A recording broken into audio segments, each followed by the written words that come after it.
Hello, welcome to another episode of Prime TV. In this tutorial, I'll be discussing how to use PrimeVue with a CDN. That means no build process, no Vue CLI, no white, just good old script tags. Actually, this is one of the nice things that I like about PrimeVue because it's just so flexible. You can just embed it within your existing application. Suppose that you're using a certain stack like ASP.NET, PHP, and JSF. You can just use a certain feature and embed it in your application, and it should work flawlessly. Indeed, I will be doing another video about how to use Prime Faces with PrimeVue. So stay tuned for that as well. Let's begin. I'm going to use Jsfiddle. Let's start with an HTML tag and a char set. So a body tag, of course, with a div that I'll be using to mount my Vue app.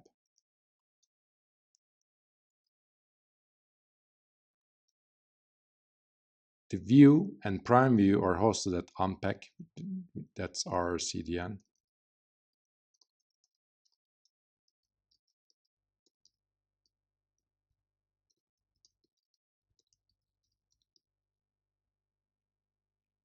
Next, that should give me Vue 3, the latest one. Okay, and let's try to write something here. Text. And here's my script. Let's get create app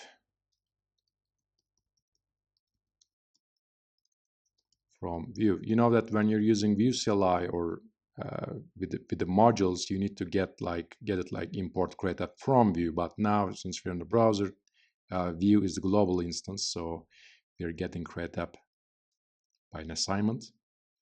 And here I'm just creating my app.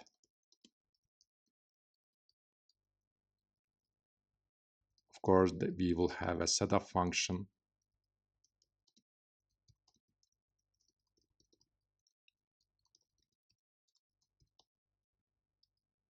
And let's not forget to mount it.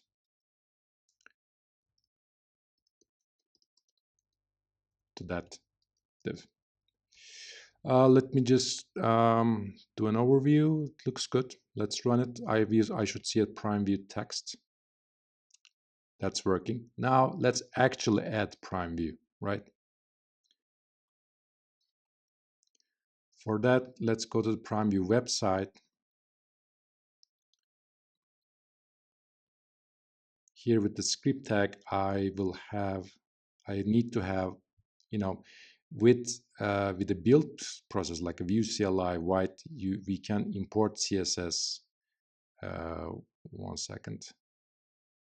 I need the theme, I need the core PrimeVue CSS and the icons, right? So now I can just get it from the CDN like this.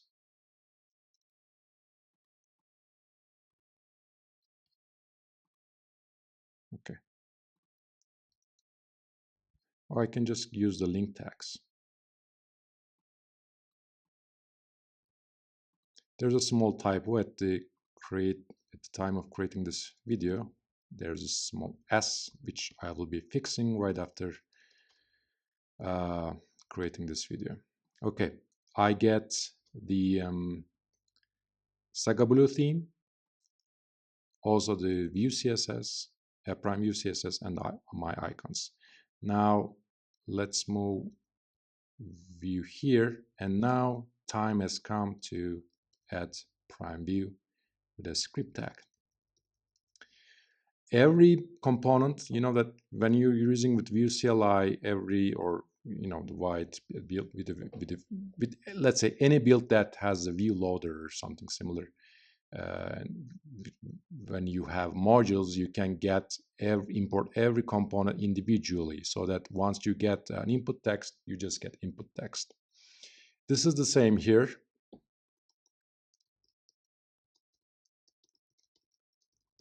PrimeVue, input text min.js.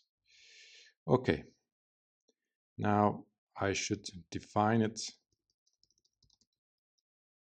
as a custom element here. For the validity of this HTML should be p input text.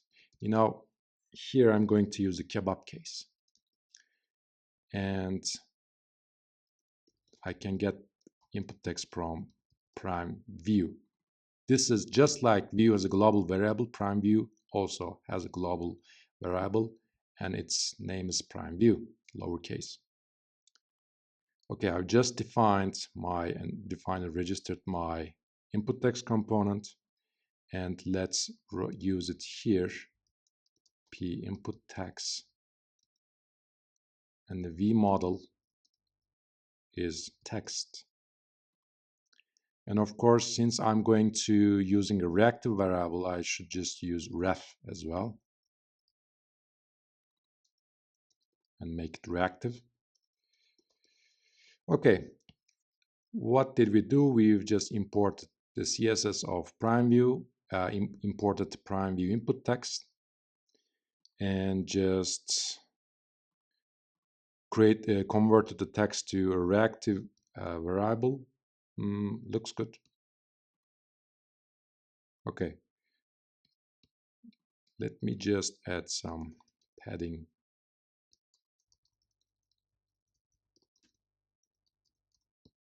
To the body. Okay, PrimeVue rocks. Okay, just good old script tags, and it's just working, and that's it. Let's try to add a button, and I will show you something related to that. So of course I can add my button here, and it's suggested when you're using PrimeVue components, there are some shared utilities. So their names are utils and ripple as a directive. If I don't do this, the button component uses ripple, so it will give me an error. And ripple uses the utils, so I just need to import utils and ripple when using button as well. And these days I'm just trying to come up with an idea where there's a simple loader that does this automatically, so that we don't need to write these dependencies one by one. When you add button, it loads utils and ripple if they're not, if they do not really exist on the page. So, but this is for this is like an enhancement. Right now we can just use it like this, but this is one of the enhancements that I'm thinking, and hopefully we will bring it as well, so that you should not worry about the dependencies that much. Okay, let's not forget to import our button, P button, and that should be PrimeVue button. Okay, now let's get to it. Let's use a prime icon as well. And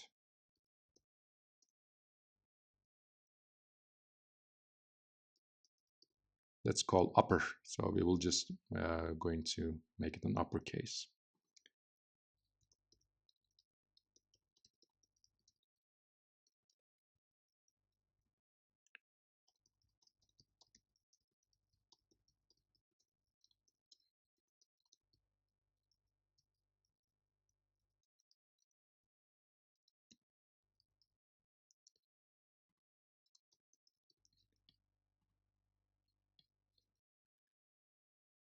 Okay, there's this problem with the button. Let's the path is wrong, right? It should be button.